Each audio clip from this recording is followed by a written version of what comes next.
York guys, man. Thank you, Mr. Mayor.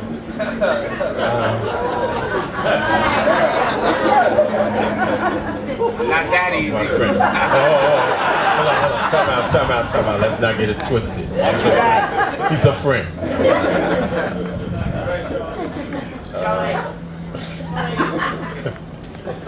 If you look on your program, we are now at the point where we're going to cover our history and overview. And if everyone looks in their package, there is the history and overview.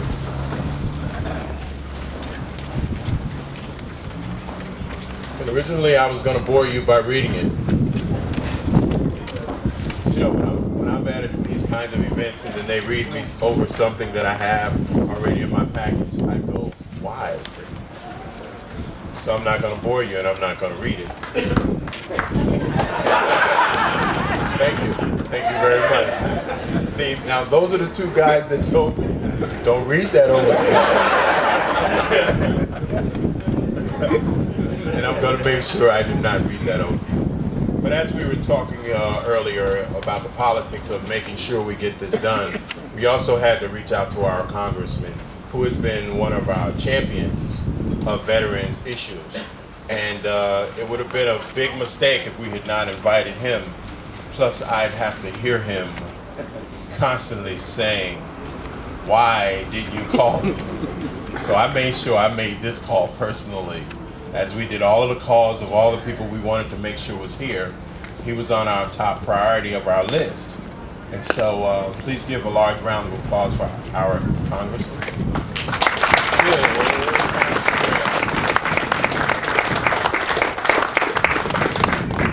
I was looking forward to you reading that.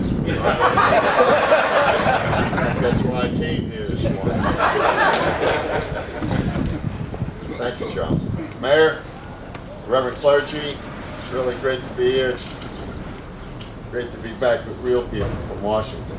I only live about 8 blocks from here. And I grew up on these streets. And many of the people that grew up with me didn't survive. So I come here proud of my city, which I've lived in all my life. And I'm proud of the vets, as you know. This is a day in and day out priority. Not because I served in the armed forces myself, but because I know your backgrounds. We don't just meet on special occasions, because every occasion is special when I see you all. Right, Tony? Yes, sir. And every day, there is not one day that goes by in the Congress that the veterans are not a priority on my agenda. You know that, and talk is cheap, particularly from a politician.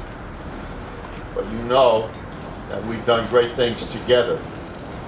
They said we could not have an outpatient clinic in my district. They weren't building anymore. They weren't going to establish any throughout the United States of America. But we proved it different. They said we're not going to get any veterans housing. And we're here today. There's 18 units, which is a drop in the bucket, Mayor, of what we really need, as you well know. How in God's name can we send people to Afghanistan, Terry and Elise? How can we send them to Afghanistan and Iraq? And I've been there enough times to know what I'm talking about here. And then when they come back, we forget about them. 20% of those folks that we have sent over there, whether you agree with it or not, we agree with the fact that we need to protect our veterans. While they're in service and when they come out of service, what happens? They signed the contract when they went into service. So when I hear politicians pontificating about cutting budgets, when I hear politicians pontificating about the fact that they're for good government and less government, they don't know what the hell they're talking about. We have needs. We have responsibilities. There is no greater responsibility than to those folks who went to the front lines and those folks who came forward to serve. male and female. So it's an honor for me to be here. Charles, thank you for inviting me. I want to salute the Paterson Park Development, Dick Cadell, Steve Calabeck, Kenny Desai, as part of this partnership that is developing here. This is a critical partnership, Mayor, of federal, state, and local. And you know what? My college roommate, Diane Johnson, is not here. Where is she? Diane Johnson. She has a rep. She has a rep. She has a rep. Who's the rep? Carlton Lewis. You tell her I said hello. She is a winner.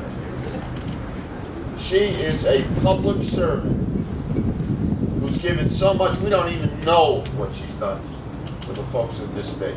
Tell her that we miss her and I send my love to her. Do that? Thank you. Council President, good morning. Now, can I get say a few more words about this?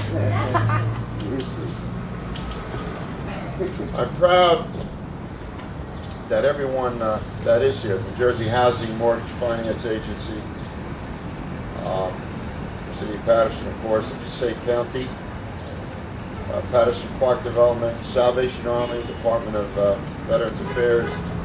Every time the VA sees me, we have a symbiotic relationship. Let me put it that way. So they go to the other side of the street. Oh, here he is again. What does he want this time?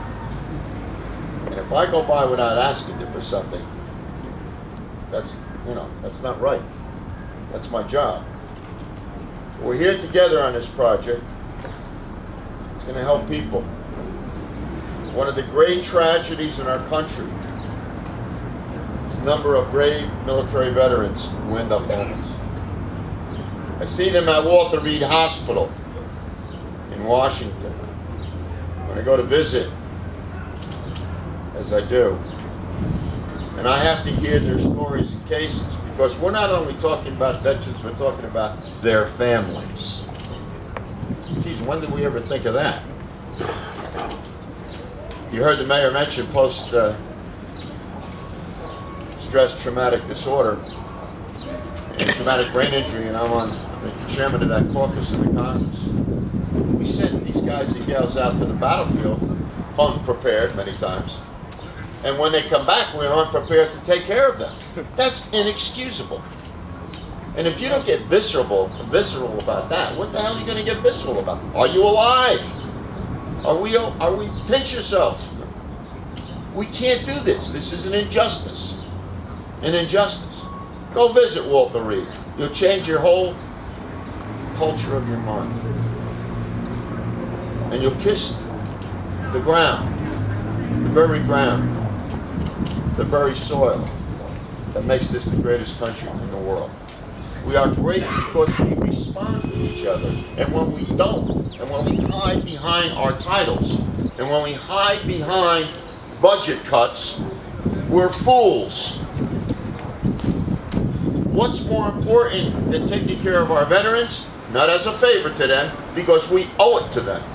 Put that in your pipe and smoke it. We owe it to them. When you sign a contract to go into the service, read between the lines and read the lines. So we're not doing favors for people here. We're fulfilling our responsibilities. And that's how I look at it.